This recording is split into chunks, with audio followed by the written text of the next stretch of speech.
चलिए मैथ का क्वेश्चन देखते हैं। एसएससी सीजीएल और एसएससी जीडी 2021 में पूछा गया क्वेश्चन है। ये क्वेश्चन मोस्ट इंपॉर्टेंट क्वेश्चन है, इसलिए ध्यान से देखना। हमारा क्वेश्चन है दो धनात्मक संख्याएं 7:4 के अनुपात में है, यदि उनके वर्गों का अंतर 297 है तो दोनों संख्याओं का योग क्या होगा। अब देखो इस क्वेश्चन को मात्र 2 सेकंड में भी बना सकते हो और इस क्वेश्चन को 20 सेकंड में भी लग जाएगा बेसिक से, ठीक है ना। अब पहले बेसिक इसका देख लेते हैं। अब हमारा क्वेश्चन में दिया है 7:4 के अनुपात में है, यदि उनके वर्गों का अंतर यानी 7 और 4 के वर्गों का अंतर 297 दिया हुआ है, तो हम पहले इनका वर्ग निकाल लेते हैं, यानी 7 का y, अब इनका वर्ग, अब क्या अंतर, अंतर मतलब माइनस होता है, यानी 4y का स्क्वायर, ठीक है। तो 7 का स्क्वायर कितना होता है 49, y का स्क्वायर माइनस 4 का स्क्वायर कितना होता है 16 y का स्क्वायर। अब इनके वर्गों का अंतर, वर्ग निकाल लिए, अब इनका अंतर निकालेंगे तो हमारा 33 y को कॉमन, y स्क्वायर को कॉमन ले लेते हैं, इक्वल टू ये किसके बराबर है 297 के बराबर है।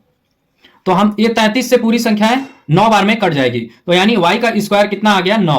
हम y का मान निकाल लेते हैं, तो ये 9 किसका स्क्वायर है 9, 3 का स्क्वायर है, तो y का मान कितना आ गया 3 आ गया। अब हमारा क्वेश्चन में बोला है दोनों संख्याओं का योग क्या होगा। दोनों संख्याओं का योग यानी 7 × 3 प्लस 4 × 3, 7 के 21, 4 के 12, अब जोड़ लेते हैं ये 3 और 3, 33 हमारा जो कि आंसर होगा, जो कि बी ऑप्शन सही होगा। अब इसमें आपको बनाने में 20 सेकंड लगेंगे। अब देखो इस क्वेश्चन को बनाने में मात्र 2 सेकंड कैसे लगते हैं। अब हमारा संख्या क्वेश्चन में पढ़ो ध्यान से, ये दो धनात्मक संख्याएं 7 और 4 के अनुपात में है। अब हमसे पूछा क्या क्वेश्चन में, दोनों संख्याओं का योग क्या होगा। दोनों संख्याओं का योग यानी 7 और 4 जोड़ेंगे तो कितना होगा 11।